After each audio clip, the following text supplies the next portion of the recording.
Good morning, everyone, and welcome to the House Chambers. Before proceeding further, I would like to ask everyone to please silence your cell phones or turn them off and abide by our COVID-19 protocols and guidelines and be mindful of your distancing in the gallery. We have sanitizers available also for everyone. Good morning again. It is now 10:32, September 15th. 2021, and with 5 members present, we have a quorum to conduct today's hearing. I would like to note that Representative Bloss, Jonathan Atto, the Vice Chair of this committee, is excused, as well as Representative Richard Lizama. With a quorum being established, I hereby call this meeting to order. And the first order of business, can I get a motion to adopt today's agenda, please? Motion has been made and has been seconded. Are there any discussions on the motion to adopt today's agenda? There are none. All those in favor, please say aye. All those opposed, please say nay. The ayes have it. Today's agenda has been adopted.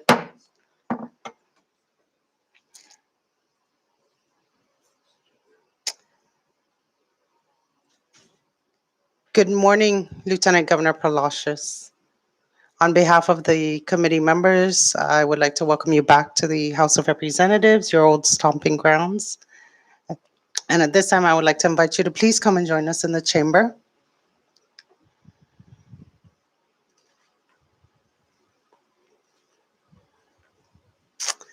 And we will have Mr. Joe Tyron administer your oath.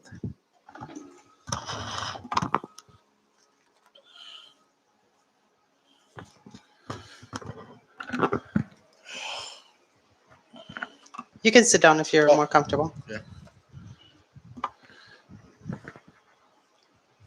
Counsel.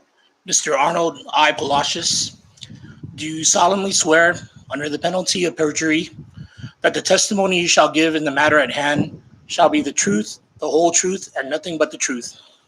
I do. Thank you.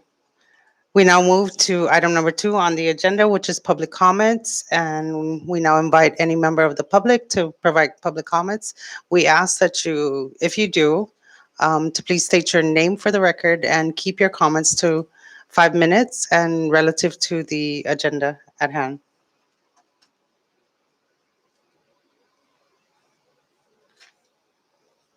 I see that nobody wants to make public comments, and if there are no objections from the members, I'd like to skip part 3 of the agenda and move on to item number 4 to receive the testimony of Lieutenant Governor Palacios.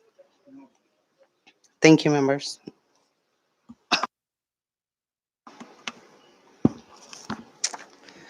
Good morning again, Lieutenant Governor. Please state your name for the record. My name is Arnold Inalacio Palacios. And are you here with counsel today? No, ma'am. You are the first witness in these hearings to appear without counsel. Can you tell us why?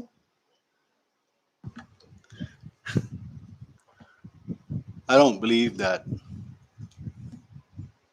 the matters that are going to be discussed and the questions that are going to be asked require me to have counsel.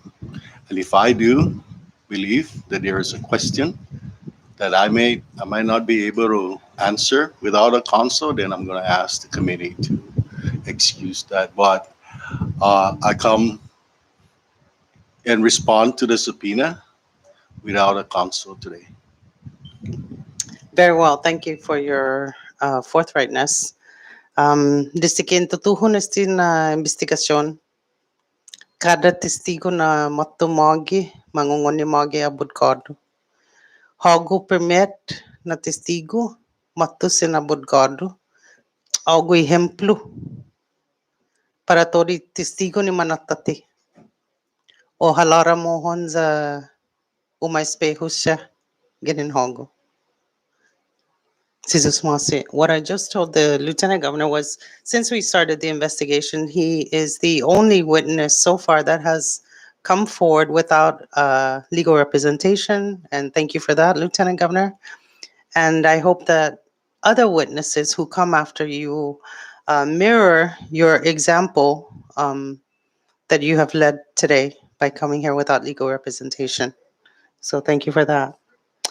As part of our investigations into the expenditures of Governor Torres, we have questioned police officers, administrative personnel, and most witnesses have testified that they do not recall or have asked that simple questions be translated into the vernacular. All of them have brought legal counsel who have raised issues regarding procedures and language. Are you prepared to answer the questions put forth by this committee and tell the truth to the best of your ability? Yes, ma'am. Thank you. How long have you served as Lieutenant Governor? I've been here almost 3 years. And what was your position prior to becoming Lieutenant Governor? I was a senator in the, up to the 20th legislature, and I was a president of the Senate on the 20th legislature. Thank you. How many years total did you serve in the legislature, including the House? 12 years, to be exact. You have also served as in various capacities at the Department of Lands and Natural Resources. Is that correct? That's correct. And how many years were you over at the DLNR? Oh, almost 20 years, probably. Thank you for your service. So total, you've worked for been a public servant is well over 32 years. Is that correct? Yes, approximately. Thank you. We will now move along. At this time, I'd like to recognize Representative Vicente Camacho.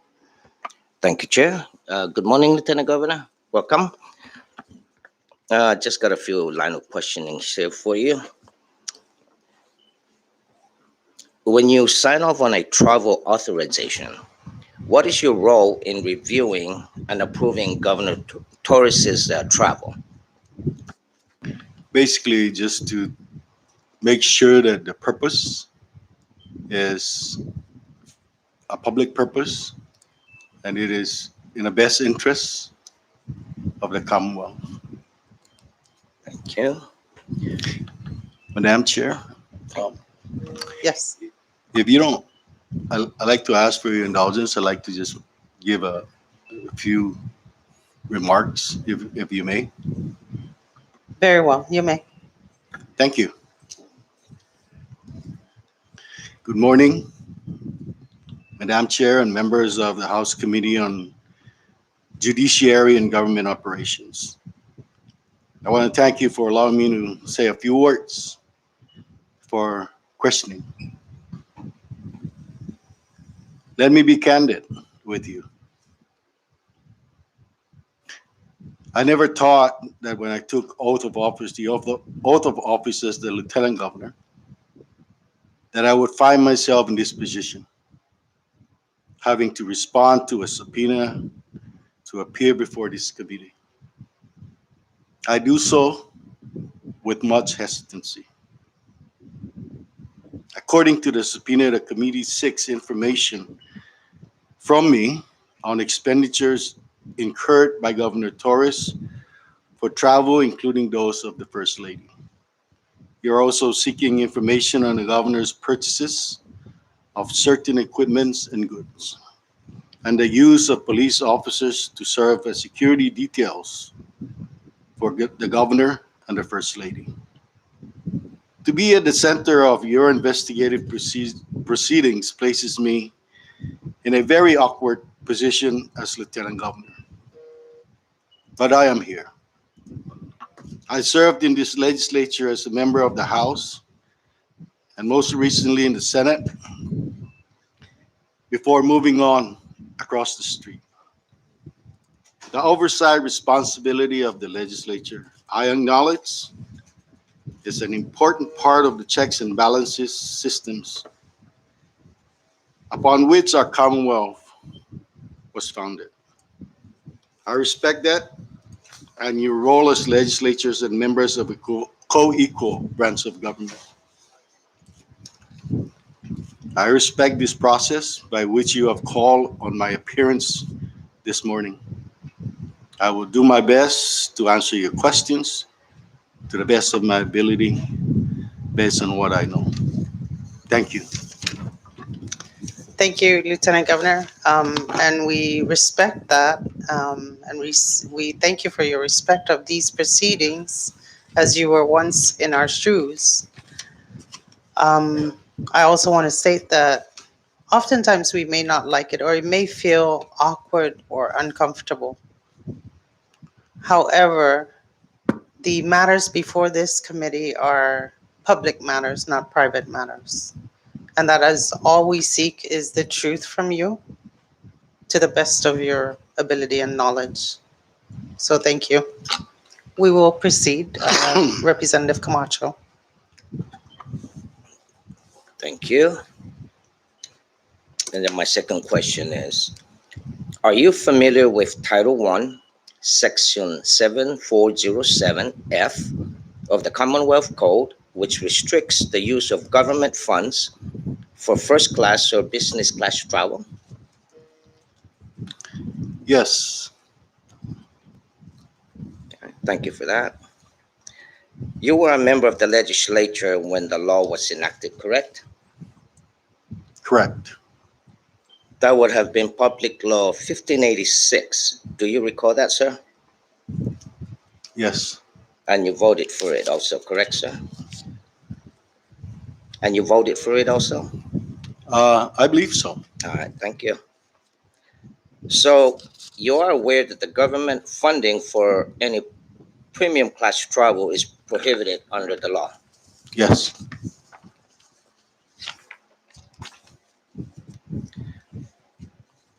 Are all the governor's travel requests automatically approved?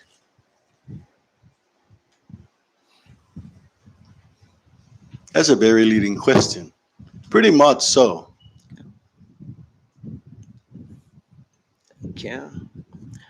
Are all amendments to the governor's travel automatically approved? Uh, Pretty much. Okay. Have you ever refused to sign any travel authorization or travel voucher amendments for the governor's travel authorization? You want to repeat that question? Yes, sir. Have you ever refused to sign any travel authorization or travel voucher amendments for the governor's travel authorization? I don't believe so. Okay. In your professional opinion as a public servant with decades of experience in our government, is it fair to say that you rely on the attestations of government officials that information on their travel authorizations are true and correct? Yes, So if the governor signs off on a travel authorization declaring that the information is accurate and complete to the best of his knowledge, is that enough for you, sir? yes. Okay. I trust them. Yes, sir. If the governor signs that a travel will be performed is in the best interest of the governor or the government, is that enough for you too, sir? Yeah, but on a travel authorization, there's also that purpose. So, yeah, but yes, for the most part, yes. Thank you. If the governor declares that an expenditure is for a public purpose and meets the public purpose test in accordance with the law, is that enough for you too again, sir? Yes, Your signature appears on some of the governor's travel authorization, including trips during which he traveled first class. Hmm.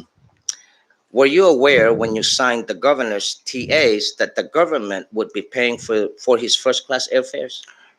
No, a lot of times, let me explain. A lot of times, when TAs come to me for concurrence, uh, I don't necessarily look at the numbers. Mhm. I've never seen a travel authorization that says that it's first class or business class or a coach, economy class.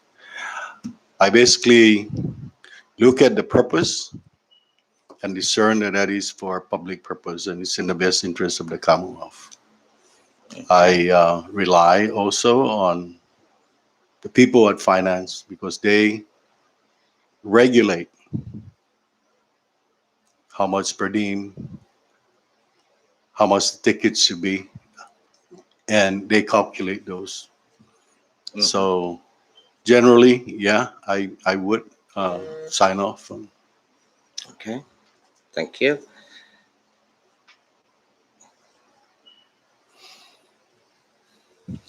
Yeah, responsibility for telling the truth falls on the government official who is traveling and claiming reimbursement. Is that correct, sir?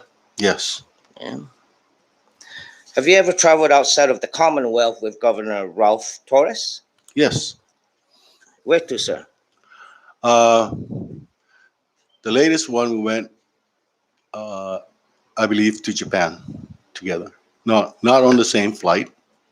I had to take a different route because of travel protocol. It cannot be on the same vehicle or airplane at the same time. Okay. And for what reason, sir? We were in Japan for the launching of Skymark, Okay. and prior to Okay. I believe I was already a lieutenant governor then. Thank you for that. My other question was I was going to ask you if you've had lunch, breakfast, or dinner with the governor at the airport in Japan. Yes, Simple, yeah. Have you yourself ever traveled first class or business class at taxpayers' expense? no, not at taxpayers' expense. Thank you, sir, for your answers. Are you for now, Chair? Thank you, Representative Camacho. At this time, I would like to recognize Representative Tina Sablon. Thank you, Madam Chair, and good morning to you, Lieutenant Governor. Thank you for your presence here. We appreciate your testimony today. You're welcome. I have a few follow-up questions on Representative Camacho's line, and then we'll move to some exhibits. So the first is, you stated earlier that when the governor's TAs have come to you, that they don't indicate what class of airfare he would be flying. Is No. that correct? That's correct. Okay. And I guess my question to that is that if you had known that he would have been traveling first class or business class, would you have questioned that TA? Yes, I would have pointed it out. Okay. But at the end of the day, I might have pointed it out, and I have. Mhm. To be honest, I've pointed it out a couple of times, and say it's okay. So You have Okay. pointed out the problem I- of first class airfare to the I've governor. pointed it out to staff that have prepared his TAs Mhm. and even the gov. I think when early on in our tenure, but I was told it was okay. Who told you it was okay? Probably the gov and even the staff says okay. Okay. When did you become aware that the governor was traveling first class at taxpayer expense? Shoot. I know because I traveled a couple of times with him when I was in the Senate, and I know that he was traveling first class. So I've been aware that he was traveling first class several years ago. Whether he was traveling on public resources in first class, I wasn't aware. I was probably thinking that he was able to upgrade himself. but I just never questioned him about it, or never questioned. Okay. But when you did become aware that he was traveling first class at government expense, you did raise the issue. I did raise that a couple of times. Do you remember when? Like I said, early on in our tenure. Okay. And you stated earlier that you have had a meal with the governor at an airport in Japan. Was that an official meeting? At the airport? Yes. No, we were traveling together to Washington D.C. I was in the Senate, and he was the governor then, and we were traveling together to I believe a Senate hearing, and we transited Japan, and we had an hour to spend, and we had something to eat. Okay. Was official government business discussed during that meal? No. No. No.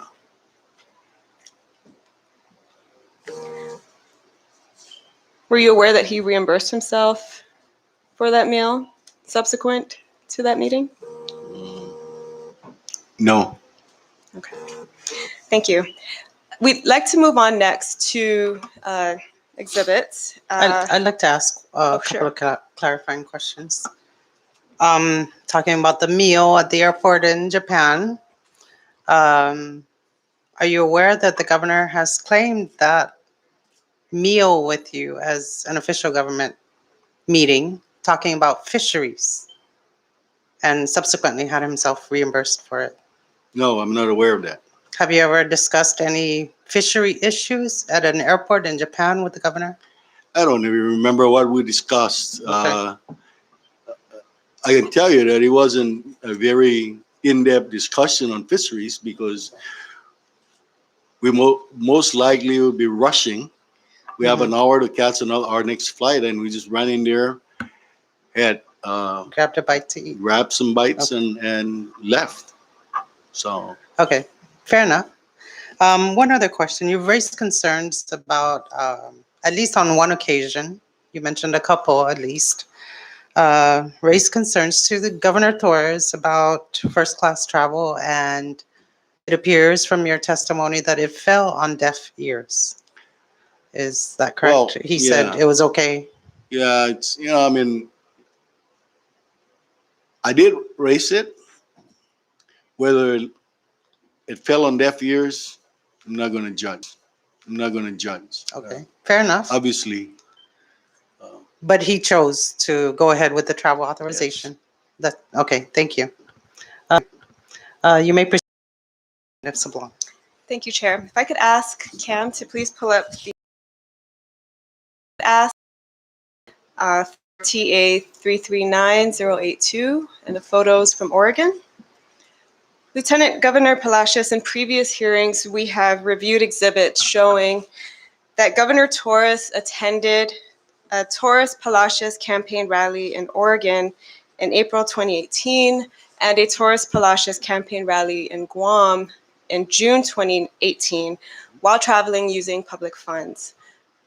So these are photos from the Oregon rally on April 30th, 2018. Lieutenant Governor, did you attend this campaign rally in Oregon? no. And if we could go now to the photos from the campaign rally that took place on Guam, Cam?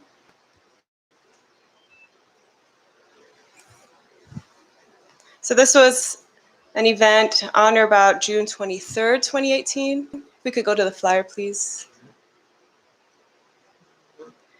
Lieutenant Governor, did you attend this rally on Guam in June? Yes, I attended a rally in Guam.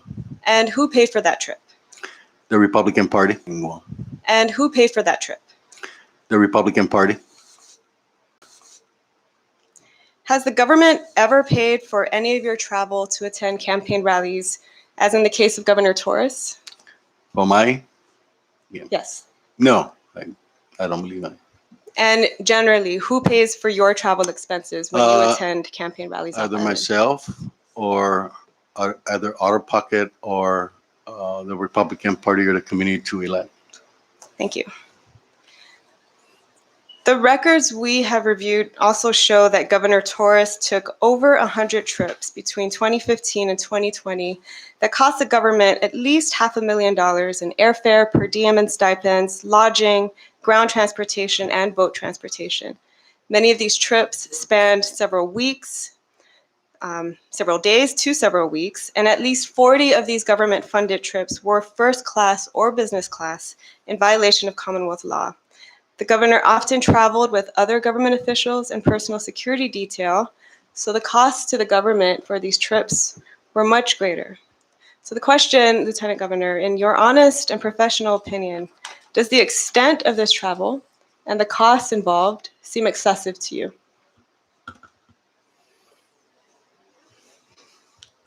Yes, but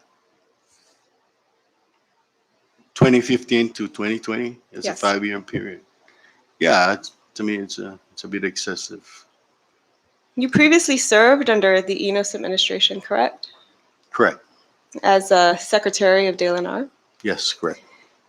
Did Governor Enos, to your knowledge, travel as much as Governor Torres? To my knowledge, no. The records we have reviewed show that Governor Torres requested or approved government-funded travel for his wife on dozens of occasions, at least 31 such trips between 2016 and 2019, including 14 first-class and business-class trips with Governor Torres. The costs for these trips for the couple are staggering, with one trip, for example, to Washington, D.C., costing more than $22,000 for airfare alone for the governor and his wife. We can pull up, here's the TA, which is on the screen right now. In your honest and professional opinion, Lieutenant Governor, does the extent of this travel for the governor's wife and the costs involved seem excessive to you? Yes, it seems excessive, but I don't have the details. How many days they were there? What was the purpose of those travels? Mhm. But yes, they're a little bit high, to be honest, but that's only my opinion. And on that note, if there is no public purpose indicated in the records for why taxpayers are footing the bill for the governor's wife to travel at government expense and first class at government expense, in your honest and professional opinion, is it reasonable to question the legitimacy of those expenses?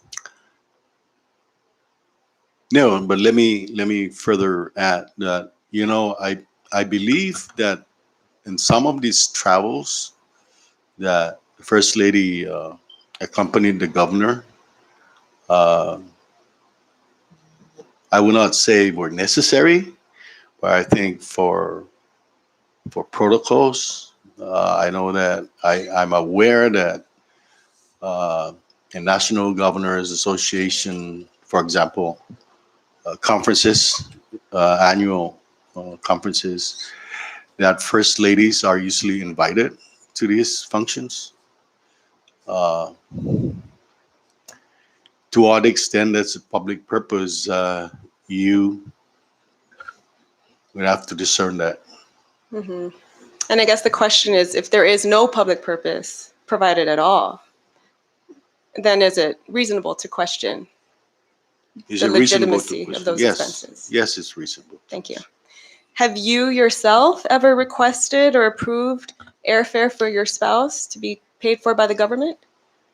No, Have you yourself ever requested or approved lodging for your spouse to be paid for by the government? no, And why not? because the few times that Luella traveled with me, I believe on government official travel was like I believe twice, and that was at the invitation of Marianas Visitors Authority again to the negotiation meetings and to the launching of SkyMart in Japan. So no, She didn't have her own separate lodging. We shared rooms. Mm-hmm. Okay, but you yourself didn't request for the lodging or the airfare. MVA invited her, and MVA. Yes. Okay, and both of those occasions were MVA sponsored trips. Right. Okay, thank you. The records also show that Governor Torres has received either government per diem or stipend or both during many of his trips. Now, when he travels, as we have stated previously, he's been accompanied by personal security detail, police officers who were also provided with a per diem or stipend. He is also, as we have established, often accompanied by his wife. The records reviewed show that Governor Torres has claimed reimbursement for hotel rooms that were in the names of his personal security detail and his wife. Would you consider these to be legitimate government expenses for which he would be entitled to seek reimbursement? On the face of it, no. But without further detail and further explanation from him, my answer would be no. And why not? Because, I mean, he's traveling with the First Lady. I fail to understand on the face of it why the First Lady has to have rooming enlarged another hotel room. I mean, I can see the personal service details or security details, but no. My answer to that is no without further Okay. details. And on the face of it, if you knew that personal security detail was receiving a per diem or stipend, which would cover the cost of those rooms, would it be appropriate for the governor to then claim reimbursement for those expenses as well? No. Thank you.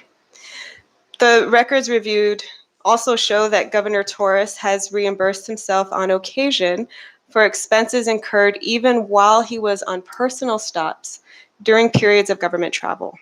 In your view, based on what you know about restrictions regarding the expenditures of public funds, if a government official is making a personal stop while on government-funded travel, should public funds be used to pay for fuel, meals, or other incidental expenses incurred during these personal stops?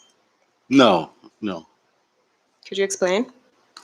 Well, you know, there are situations when if you have families in the States and or Hawaii or Guam for that matter, and you go to Guam for 2 days meeting, you're supposed to get 2 days per diem. And if you decide to stay there additional 3 days, you're on your own. The government should not pay for those 3 days. And that's usually how this works. And whether you're in Guam or you're in the States, if you make a personal stop anywhere, then the expenses incurred, whether it's for hotel, for rental cars, whatever, is on your dime. It cannot be on the public dime. That's I know that is the regulation. Thank you. I yield, Madam Chair. Thank you, Representative Sablon. Do any of the members have any clarifying questions? If not, we will move along. At this time, I'd like to recognize Representative Donald Magnolia. Thank you, Madam Chair, and good morning, Lieutenant Governor. Morning. The questions that I'll be asking will be based on the reimbursements. So the first question that I have is when the governor submits or requests for reimbursements for items that he purchases for the office, do you review those requests?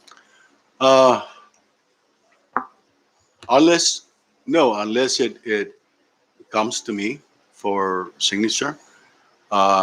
Usually it's the governor. I mean, I usually make my own requests to finance. And so when the governor travels, do you give him list of items to purchase for the office while he is off island? I don't.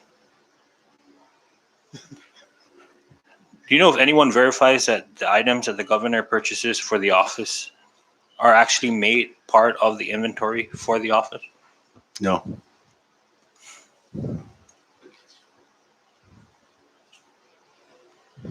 Now, in your opinion,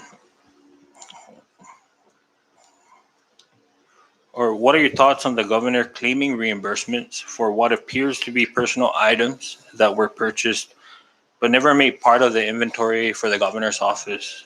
These items include expensive coolers, electronics, hunting gear, personal stoves, battery for a personal vehicle, and hardware equipment such as wheelbarrows, mattocks, and chainsaws. So the question is, what is my thoughts? Yeah. On the governor claiming reimbursement for those items. Amazing.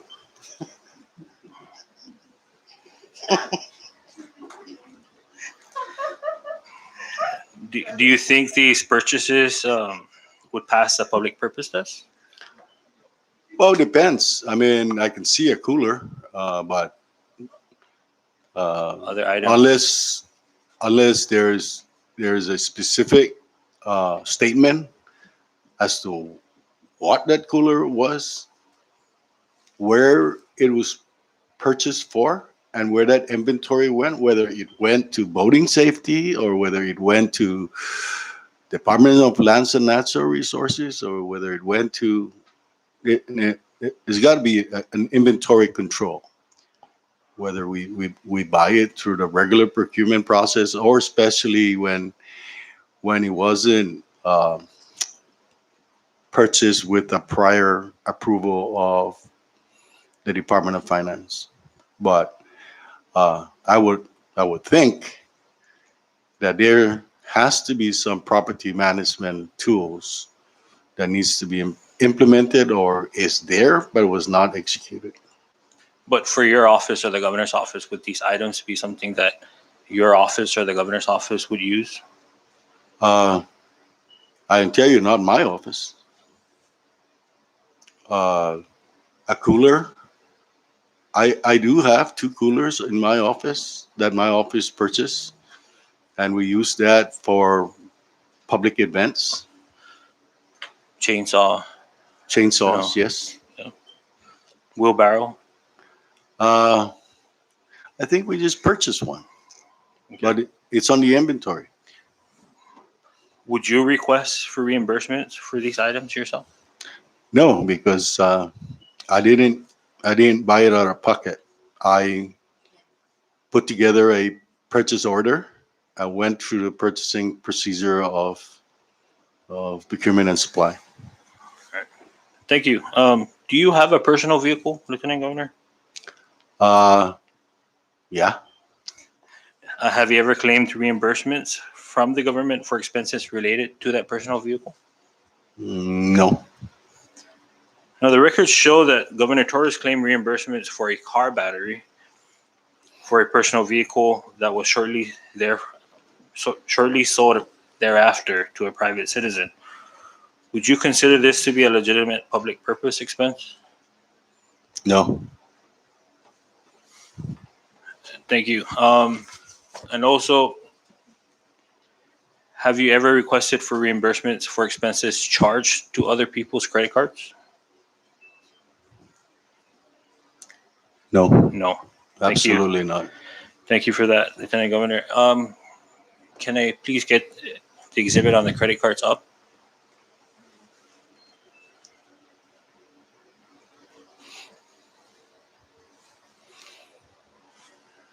Lieutenant Governor, here are 26 credit cards found among the governor's receipts and requests for reimbursements. Do any of them belong to you? No, Do you recognize any of them? no.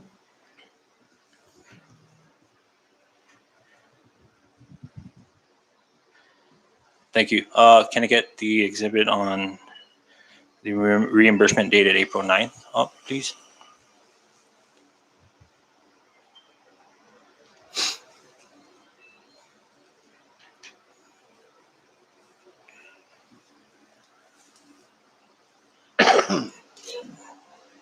Governor Torres claimed numerous reimbursements for lavish meals, alcohol, and fancy dishes to include foie gras, sushi, king crab, and Wagyu beef amounting to thousands of dollars paid for by the CNMI taxpayers.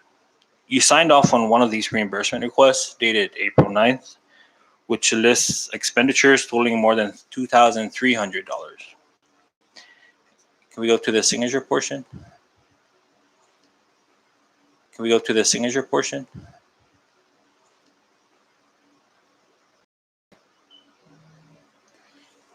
Lieutenant Governor, is this your signature? Yes. Do you know why would your signature be on this request for reimbursement and not Governor Torres?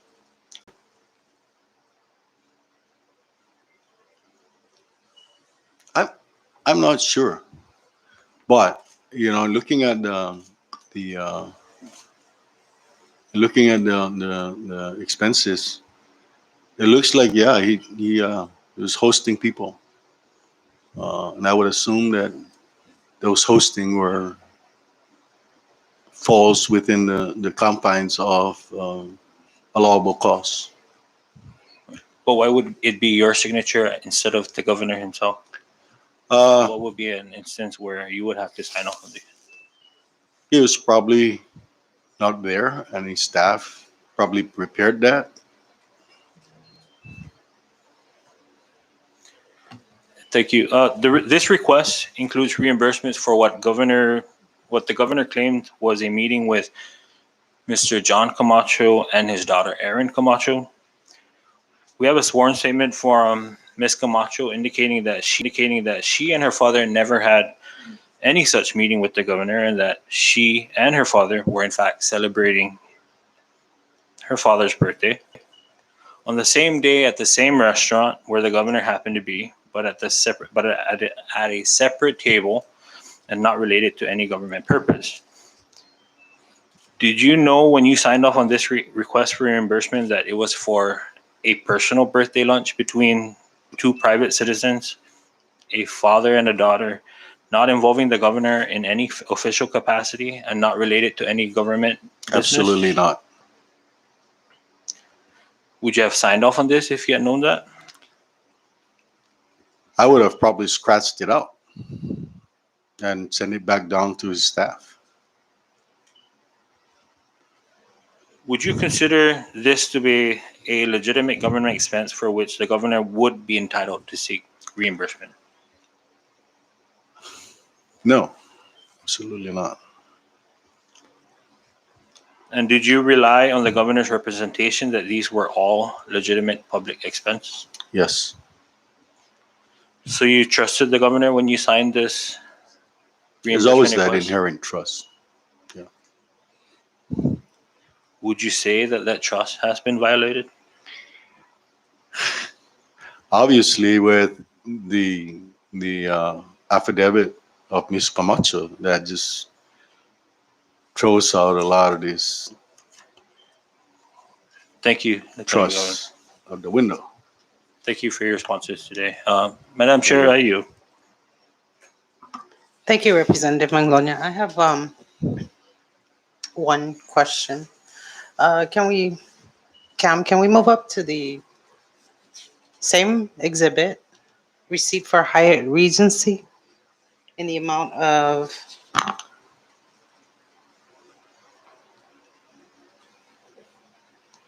appears to be $116 less the discount, which is paid for with $100 cash. Total pay was $87. With $100 cash. Total pay was $87.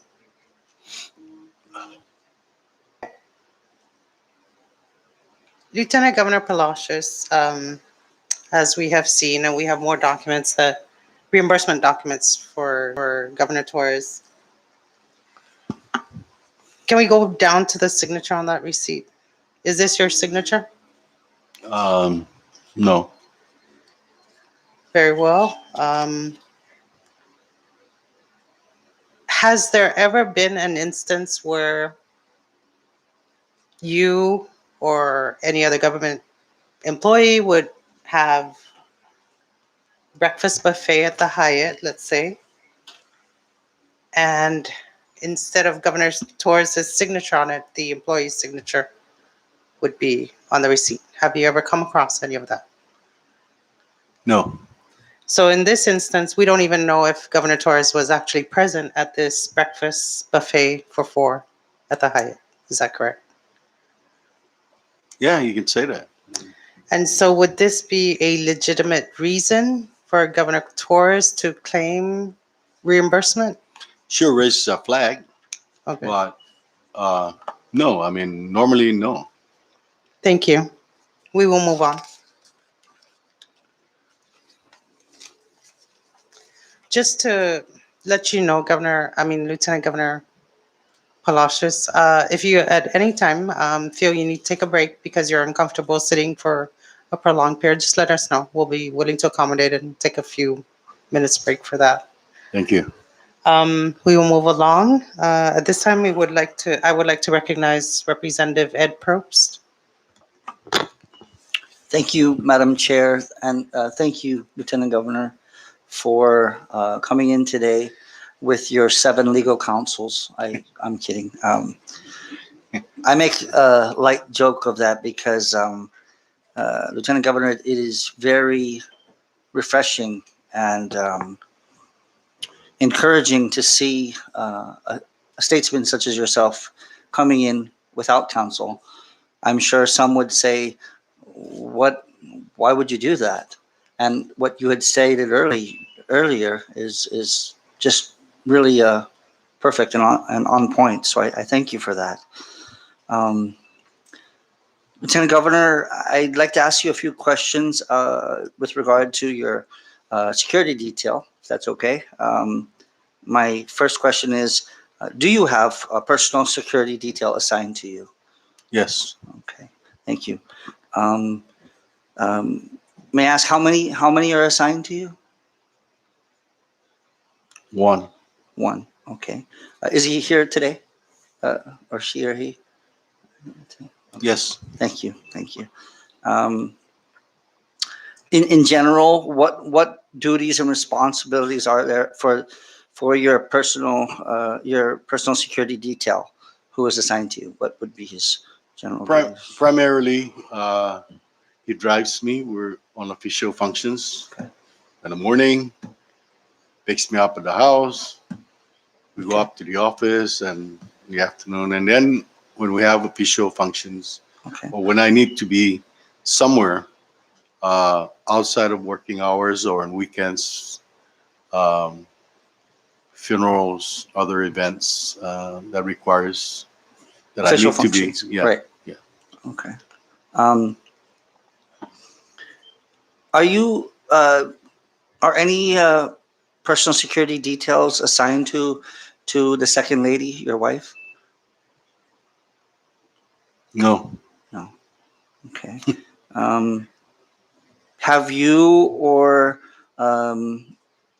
the second lady ever had your personal security detail do personal errands for you, such as shopping, picking up, transporting family members, picking them up to and taking them to and from school, or any other such duties? Is that part of the No. detail?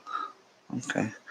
Um, generally speaking, Lieutenant Governor, um, living here in the Commonwealth, do you feel safe? Or do you feel safe? Yes. Okay. Yes, I do. Um, are there times when you attend? So, for example, if you go on a Sunday to go to lunch with your spouse or your family, do you need your security detail with you at that point, or what would be the protocol for that? No. The only time my security detail would be with me was if we go to an official function on a Sunday afternoon. But if it's family or personal, no. Okay. And if he does come with us, he's off the clock. Oh, okay. All right. Thank you. And I do ask that because it is, when you do a comparison and contrast, we've heard from others that the number of security detail that is given to the governor is quite extensive. Mm.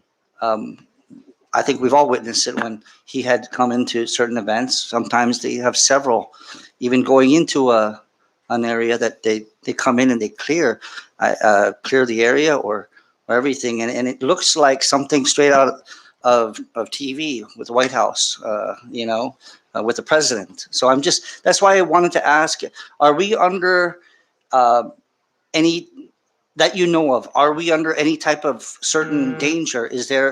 Do you know of, like, is there any Taliban here, or any rogue terrorists, or any threats to the Commonwealth that you are aware of, sir? No, I'm a very simple person, and I'm a very private person, uh, and I feel safe in the Commonwealth.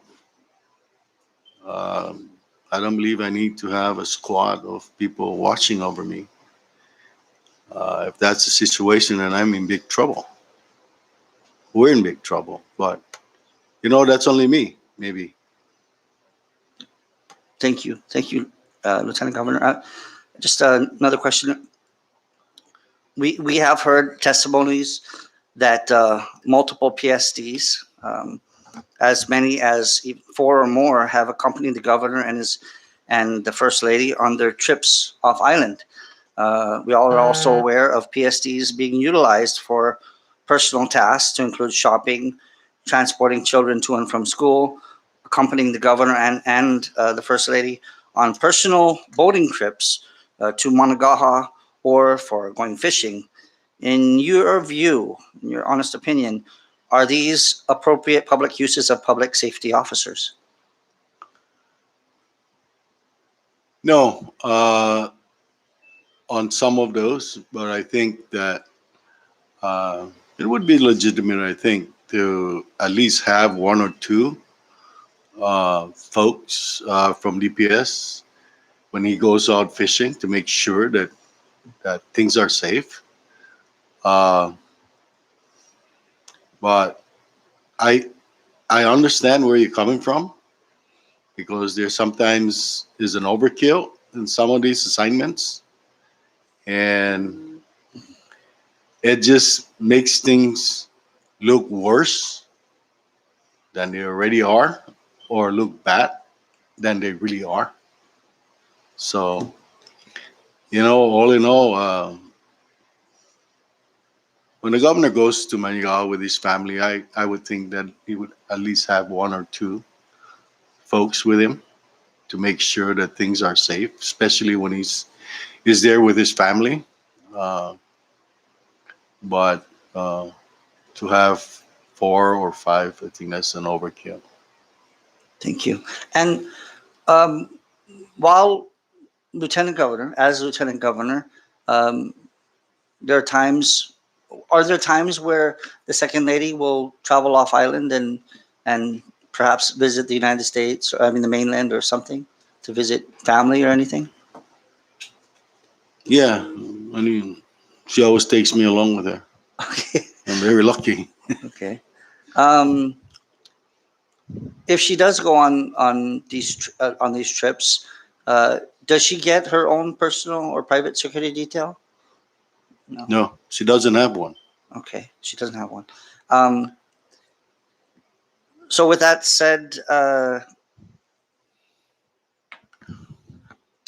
you you're as you said. So even at home, when you are dropped home at the end of a working day, Mhm. does your security detail stay there at your house to ensure the safety of you or No, no? No. And no. you still feel safe? Yeah, I would hope so. Okay. I mean, I- next door is my brother-in-law. Okay. Next door is my sister-in-law. Down the road is all relative and That might folks that be- I've lived with in the neighborhood for 40 years. So, Family compound. yeah, That's yeah, probably better than private security, personal security detail Sure. in some respects. Um, moving on, I want, before I move on to some questions I have about boating safety and DNR boats, I'd like to ask Madam Chair and my colleagues, do you have any other questions to add to the PSTs that I've asked? I do. Yes. Lieutenant Governor Palacios, you've obviously traveled on government business numerous times throughout your probably 40 plus years of government service.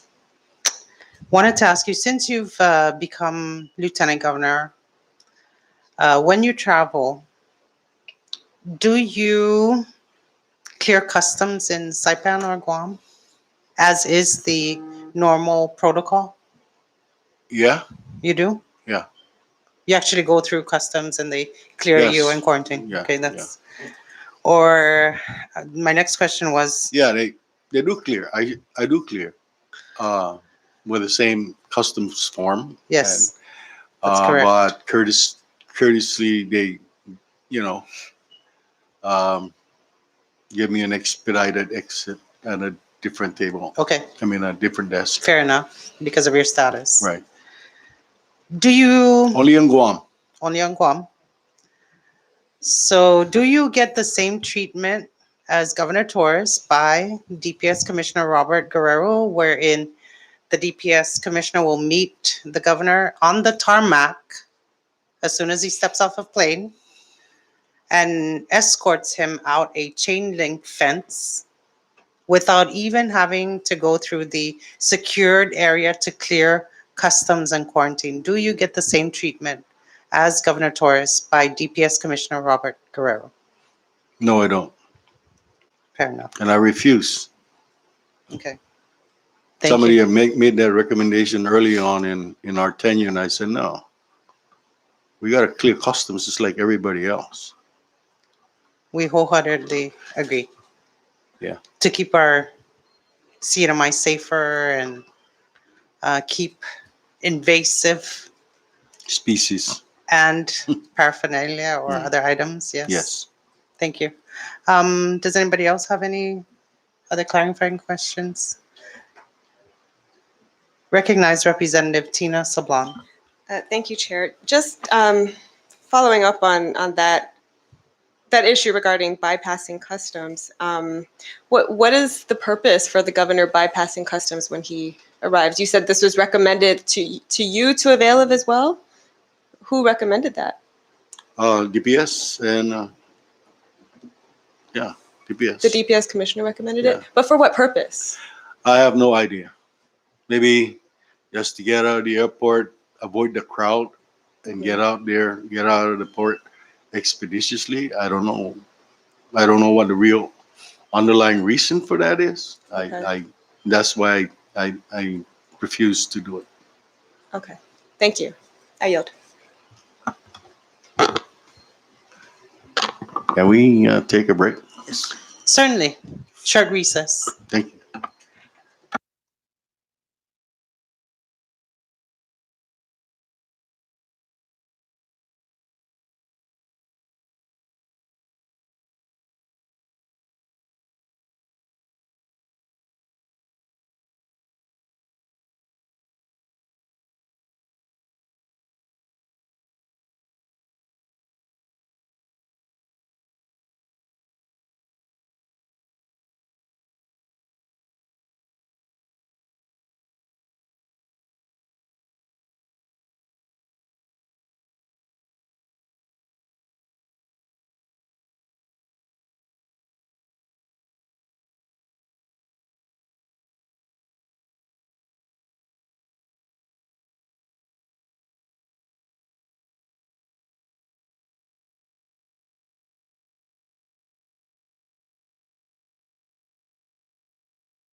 Good afternoon, everyone, or good morning still.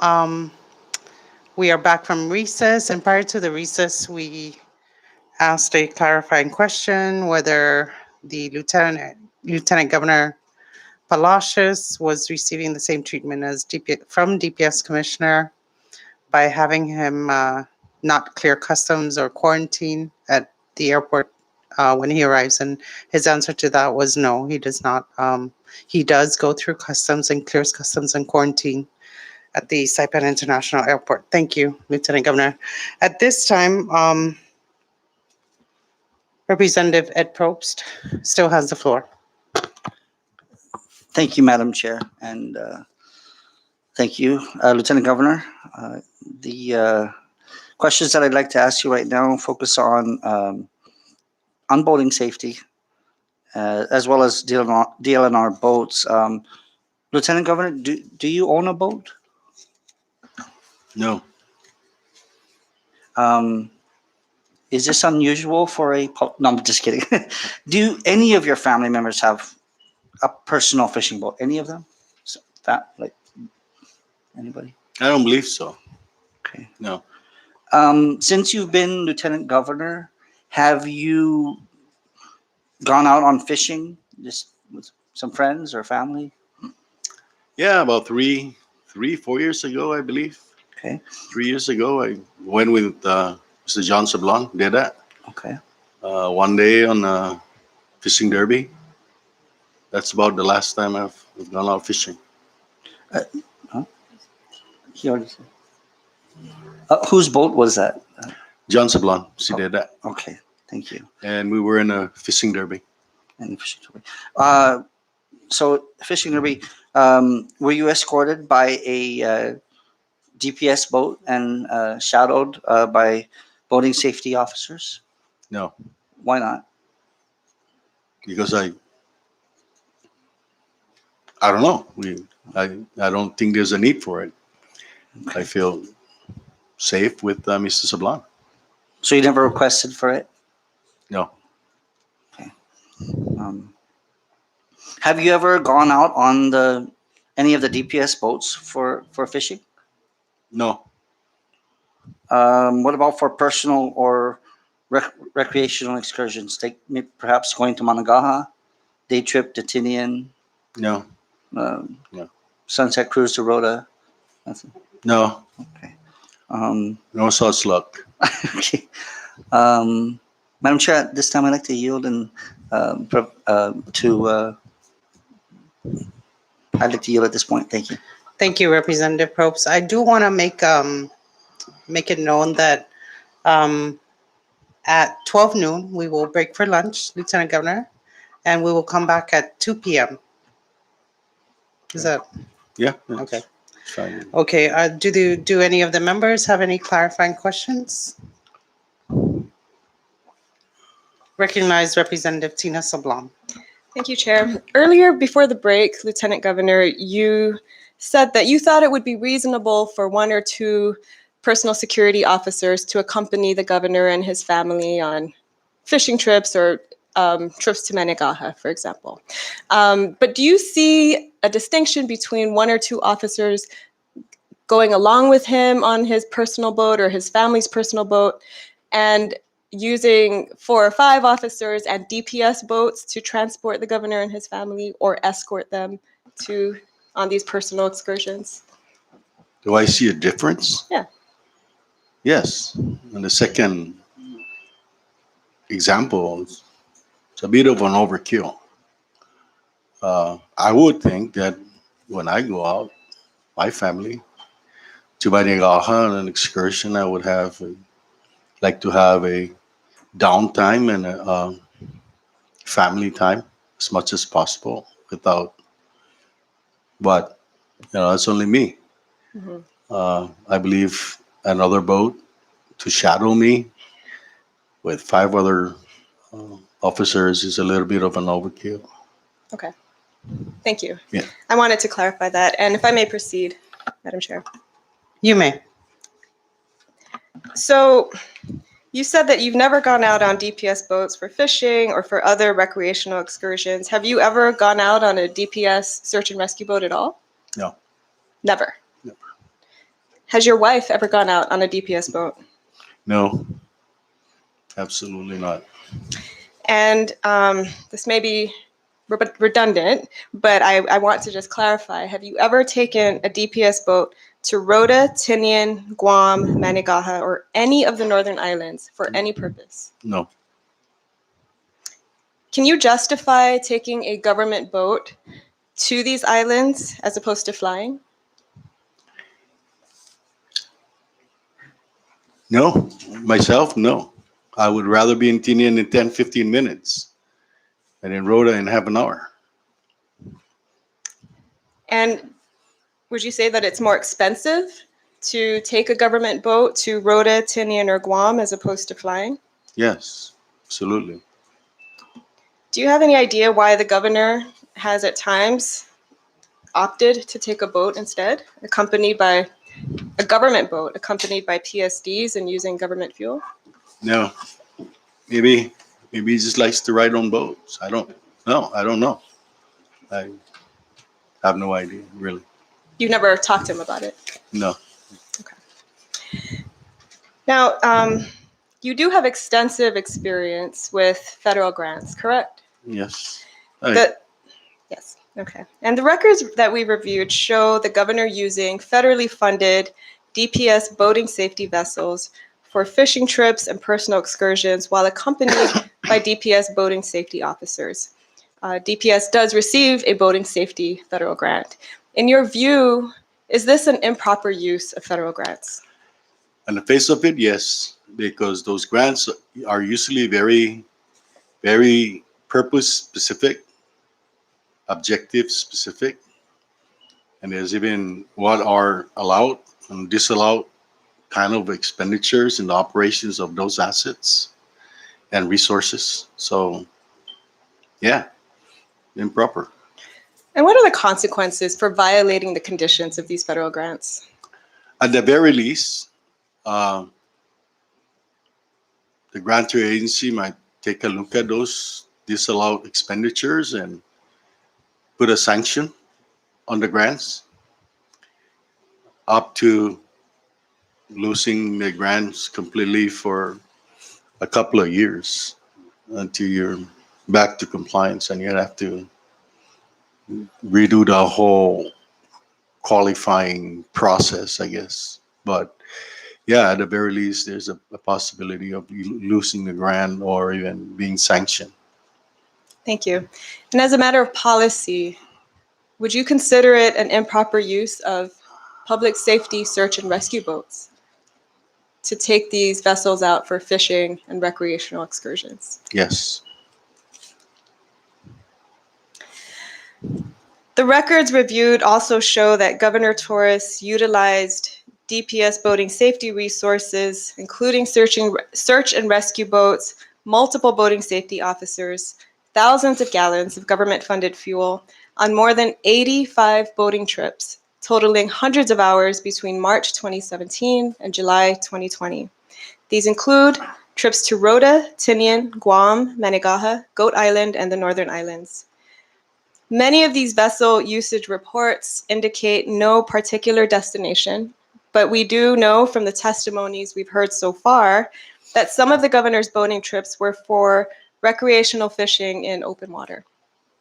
Some of the trips appear to be sunset cruises or happy hour trips to Managaha with the First Lady and other individuals. In your view, Lieutenant Governor, are these improper uses of government resources, police officers, police boats, government fuel, and other publicly funded supplies? On the face of it, yes. And during the Enos administration, when you were with DLNR, to your knowledge, did Governor Enos ever use government boats for fishing or other personal or recreational trips? No. I believe he had his own boat. Was he ever accompanied by I don't believe DPS so. boating safety? To your knowledge, did Governor Enos ever use government boats, including DLNR boats, for transportation to neighboring islands? No, not to my knowledge. At least not DLNR boats. Thank you. I yield, Madam Chair. Thank you, Representative Sablon. I have Couple of questions.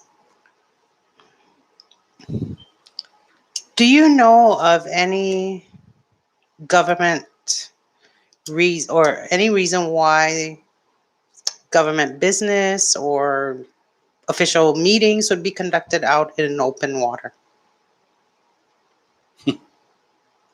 No. No. Thank you.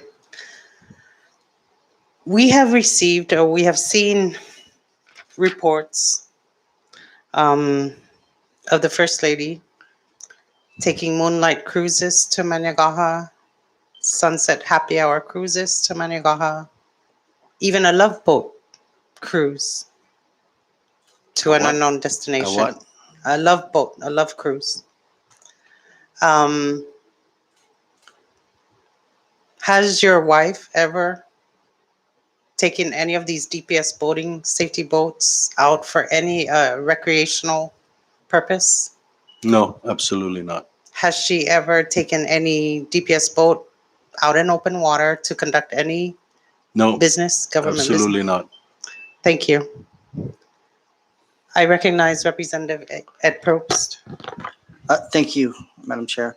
Lieutenant Governor, I wanted to ask a little bit about a particular boat. Are you familiar with a boat named the Querida? Yes, Okay. Um, is the Querida a boat under DLNR? yes, it is. Okay. And if I may ask, just for background information, how are you familiar with this boat?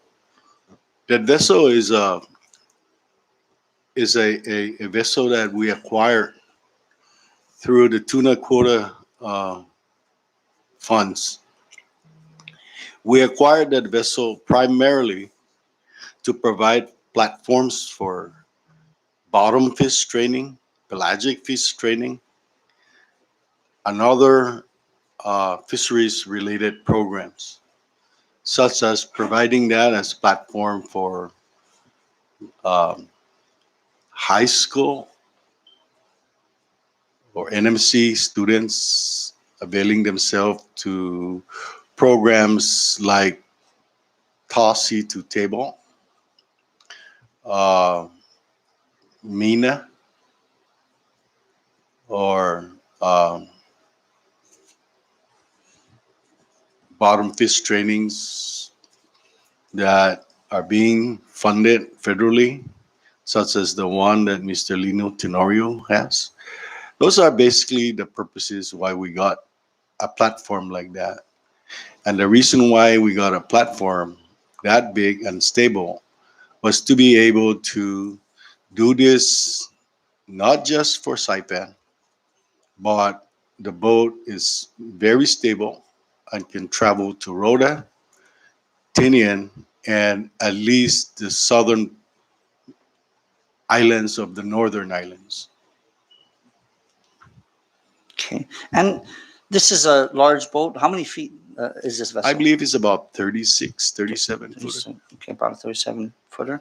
And a boat of that size, It's this- a fishing boat. Fishing It really is a work boat. Yeah. It's got a small cabin. It's not a luxury boat. Mhm. It's a meant for fishing fishing. platform. Yes. And do you know how much this boat was acquired for?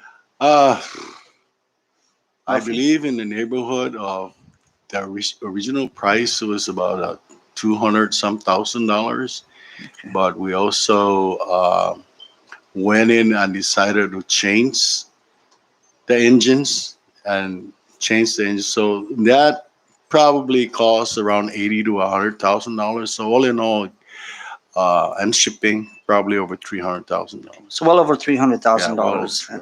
Um, and have you been on this boat? Have you gone on any excursion? I went on that boat twice. I was actually the one that took a look at the boat when it was in Hawaii. Okay. Um, I went on a test run for about a half an hour test running in the North Shore because that's where that vessel was moored, and um, it was me and the Attorney General at Manibusan and went to Honolulu to take a look at that boat and finalize the agreements that for the purchase of that vessel. So I total time I've been on that vessel was twice. When I was over here, it was more the marina and Mr. Roberto and Mr. Concepcion were doing some maintenance, and I just went down, smiled at them, and I said, don't stink. And take me out for a spin. Yeah, they took me out for a spin outside of Manigaha, and we came back in. That's the extent of my riding on that vessel. But it is a very good platform for the purpose that we acquired it for. So were these was this federal money that was utilized to used to purchase this, or No, it's the funding that was used was from the tuna quota funds. okay? Where let me explain that every year or every 2 years, there's an international body called the Western Central Pacific Fisheries Commission, which basically regulates tuna in the whole Pacific region. Um, and the territories cannot negotiate fishing agreements with any international body except the State Department is the one that does that. However, we were given an opportunity to be given a quota of 2,000 metric tons. And the only thing we can use those quotas was to either sign an agreement with another U.S. base, U.S. corporation, having a fishing agreement. We cannot have an agreement with any international body or companies. It has to be a U.S. So we signed of an agreement with the Hawaii Long Lines Associations. Um, they give us 375,000 a year. Those funds are supposed to be used for fisheries related programs that have been pre-approved uh, 5 year for a 5 year program period. But although it's not a federal fund, we still have NOAA and the Western Pacific Fisheries that help us with it and make sure that we're in compliance with the agreement. So this boat, this Querida, is under DLNR, right? Yes, yes. And maintenance, other things would be funded by DLNR then, It'll be funded by the program itself. by the program itself. Okay. So the intended use of this was not for, say, family vacations, No, recreational tours, YouTube videos, or any expeditions like that. Is that correct? no. Okay. No. So, as you stated, the original intent was for training. Yeah. Bottom fishing and other things. I do know that Mr. Lino Tenorio is an avid fisherman, and he does training. Do you know if he utilizes this Querida Yes, for yes, training? he has. And that would be for its Abs- intended use, Absolutely. but not for deer meat for dinner, going fishing with friends. Well, I wouldn't say that that's completely prohibited, but kind of stretching it. Are you able to utilize the Querida if you made a phone call to DLNR? Would they release it to you and to be used on a family excursion or anything? I wouldn't know. Would you like to try? I never tried it. All right. So So basically, yeah, it's you know, there is an underlying requirements for all these resources, and we need to comply with them. And so for me to just call up Mr. Benaventi and I said, tell him I want that boat at the convenient dock at 12 noon so I can go out and just throw outside of Manigaha. I don't make that a practice, nor do I Correct. even would you ever consider do that. Would you ever do that? No, I would never consider that. Thank you, sir. All right, I yield at this point. Thank you. I just have one question with respect to the Querida. So would you say the actual purpose of obtaining that boat is for educational purposes for our people Yeah. to continue the skill of Yes, subsistence absolutely. fishing? Yeah, subsistence fishing, even new fishing technologies, Mm. uh, especially for our young people. You know, uh, there's also a component of fishing etiquettes and fishery conservations when you go out. So there are modules in there that are incorporated, and we try to encourage the college and non-government nonprofit organizations to utilize the vessel as they need. One other question. So whenever they need to utilize the Querida for educational purposes or for whatever purposes, would it be fair to say that there needs to be a plan, a module as to what its specific usage would be for that particular period? Yes, I would hope so. It's got It's, to is be. it part of the agreement Yeah, when the boat was yeah. purchased? That is what DLNR is supposed to be doing. You know, we have to have a proper documentation and efficacy of the original intent for that asset, and that it's being put to the use that it was intended for. Otherwise, we're in the Thank you. Wild West. Yeah. You just gave us reasons to subpoena more documents and more people. So thank you for that. I recognize Tina Sablon for the last round of questions before we break for lunch. Thank you, Lieutenant Governor. So going back to what you were saying about these underlying requirements for the use of the Querida, thank you for explaining that, the purpose and the intention of that boat, and the funds that have gone into that.